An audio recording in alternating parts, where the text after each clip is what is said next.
Hello learners, कैसी चल रही है आपके एग्ज़ाम की प्रिपरेशन? सारे सब्जेक्ट की तैयारी हो गई है या नहीं हो गई है? सबसे पहले मुझे कमेंट सेक्शन में बताओ। और ऑब्वियसली आप एक वीडियो ढूंढ रहे हो आपने MLII 101 के सब्जेक्ट को क्लियर करने के लिए, जिसमें आपका सारा कंटेंट कवर हो, सारे इंपॉर्टेंट टॉपिक्स आपको पता चल जाए और सारे इंपॉर्टेंट क्वेश्चन भी आपको पता चल जाए। तो वैसा वीडियो चाहिए तो यही है आपके लिए वो वीडियो। चलिए, आपका बिल्कुल भी टाइम वेस्ट नहीं करेंगे और शुरू करते हैं अपने वीडियो को।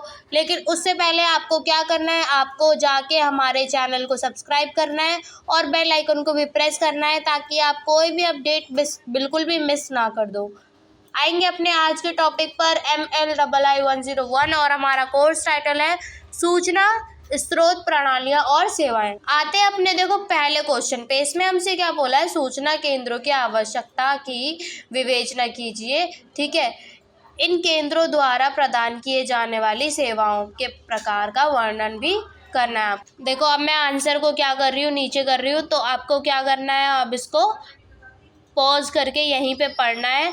और देखो, ये एक रूल बना लो कि जब वीडियो में चला रही हूँ तो इसमें आपको क्या करना है, आपको वीडियो को पॉज करके यहीं पे पढ़ना है और सारी चीज़ों को यहीं से क्लियर करके जाना है। अब देखो, इसमें क्या बोला है, IAC उत्पाद उपभोक्ता समूह की विभिन्न श्रेणियों की सहायता करता है।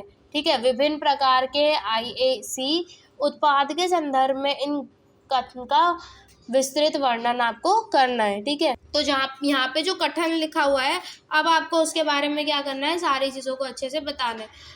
देखो, इस तरीके का क्वेश्चन आता है ना, तो आपको जितने भी उस क्वेश्चन में वर्ड होता है ना, उनको पूरे तरीके से एक्सप्लेन करना होता है, सारी चीज़ों को अच्छे से समझाना होता है। अब जैसे यहाँ पे आओगे थर्ड नंबर क्वेश्चन पे, इसमें हमसे क्या बोला है, सामाजिक विज्ञान के क्षेत्र में भारत के प्रमुख सूचना संगठनों की विवेचना करनी है आपको। ठीक है, फिर आपको बताना है भारत में सामाजिक विज्ञान के राष्ट्रीय प्रलेख केंद्र को विस्तार में समझाइए। देखो, जैसे यहाँ पे उसकी महत्वपूर्ण भूमिका लिखी हुई है, उसके बाद में कार्य क्षेत्र लिखा हुआ है।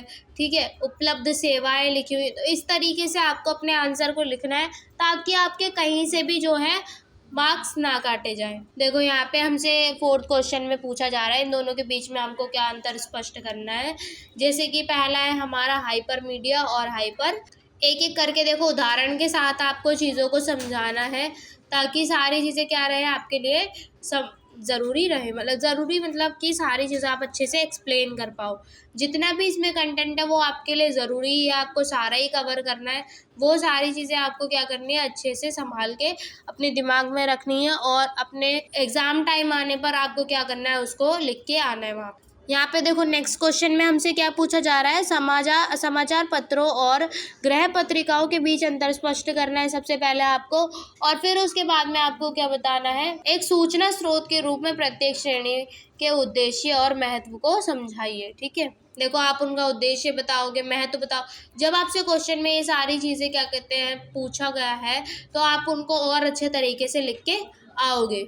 देखो, यहाँ पे आएंगे अपने सातवें क्वेश्चन पे, जिसमें हमसे क्या बोला है, सूचना प्रणाली व्यवसायियों को उनकी भूमिकाओं के आधार पर वर्गीकृत करना है, आपको उनको बांटना है। ठीक है कि नहीं, दो सूचना केंद्रीय व्यवसायी की भूमिका की व्याख्या भी करनी है आप। जैसे इसमें देखो, पहला क्वेश्चन यहाँ पे, मतलब पहला पॉइंट यहाँ पे क्या लिखा हुआ है, संख्या की विश्लेषण। देखो, यहाँ पे नेक्स्ट क्वेश्चन में हमसे क्या पूछा हुआ है, बुद्धिमान अभिकर्ता को परिभाषित कीजिए। ठीक है, एक बुद्धिमान अभिकर्ता क्या होता है, कैसे कार्य करता है, ये आपको अच्छे से समझाना है सबसे पहले। उसके बाद में आपको क्या बताना है, इंटरनेट बुद्धिमान अभिकर्ता की विशेषताओं और प्रकारों की चर्चा भी करनी है। ठीक है, आपको उनकी विशेषताएं भी बतानी है और क्या भी बताना है, उनके प्रकार भी बताने हैं। पूरे आंसर को जब अच्छे से रीड करोगे तभी सारी चीज़ें समझ में आएंगी और तभी आप क्या कर पाओगे, अच्छे से आंसर को लिख पाओगे। देखो, जैसे अब इसमें बोला है, जो नीचे पॉइंट दिए हुए हैं उनके ऊपर आपको संक्षेप में टिप्पणियाँ करनी है। वो कितने शब्दों की होनी चाहिए, 300 शब्दों की होनी चाहिए। देखो, अब यहाँ पे जैसे का पॉइंट में क्या बोला है, इलेक्ट्रॉनिक प्रलेख वितरण सेवा, इसके बारे में अब आपको समझाना है। देखो, अगर आपसे भी 300 शब्द का बोला जाता है तो एटलीस्ट आप इतने आंसर को लिख के ही आओगे, ताकि आपका आंसर क्या हो जाए, अच्छे से एक्सप्लेन हो जाए। और कोशिश करो कि उसको क्या करो, 2-3 2-3 पैराग्राफ्स में डिवाइड करके ही लिखो। अब देखो जैसे यहाँ पे खा में क्या पूछा है, जे गेट के बारे में पूछा है और फिर अब नेक्स्ट में क्या पूछा है, मशीन अनुवाद के बारे में।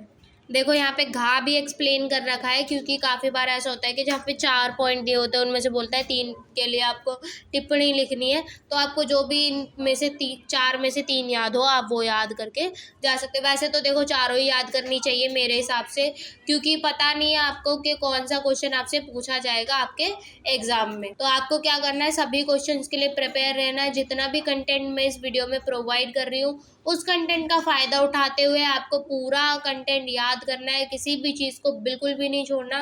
सारी चीज़ों को अच्छे से याद करोगे तभी बाकी का काम हो पाएगा आपका, और आप एग्ज़ाम में क्या हो पाओगे, पास हो पाओगे अच्छे नंबर से। और जब आप इन आंसर्स को पढ़ोगे आपके जो कॉन्सेप्ट्स हैं अपने आप क्लियर होते जाएंगे। यहाँ पे जैसे देखो अब 11 नंबर क्वेश्चन में हमसे क्या पूछा जा रहा है, सूचना केंद्र की क्या आवश्यकता है। पहले आपको उसके बारे में थोड़ा सा सबसे पहले बताओगे, फिर उसके बाद में उसकी आवश्यकता बताओगे, फिर बताओगे सूचना केंद्र की विभिन्न गतिविधियाँ क्या है, ठीक है, वो उनके बारे में विस्तार से समझाओगे। चलिए, तो ये था देखो हमारा इस वीडियो का लास्ट क्वेश्चन। अब मैं मिलूंगी आपसे नेक्स्ट वीडियो में, तब तक के लिए आपको क्या करना है, आपको इस वीडियो को लाइक करना है, कमेंट सेक्शन में बताना है आपको नेक्स्ट वीडियो किस टॉपिक पर चाहिए, और ये भी बताना है कि ये वाला वीडियो आपको कैसा लगा। और अगर आपको हमसे PDF परचेज़ करना है उसके लिए मैंने आपको बता ही दिया है, आप क्या कर सकते हो, आप जाके हमें इस व्हाट्सएप नंबर पर कॉन्टैक्ट कर सकते हो।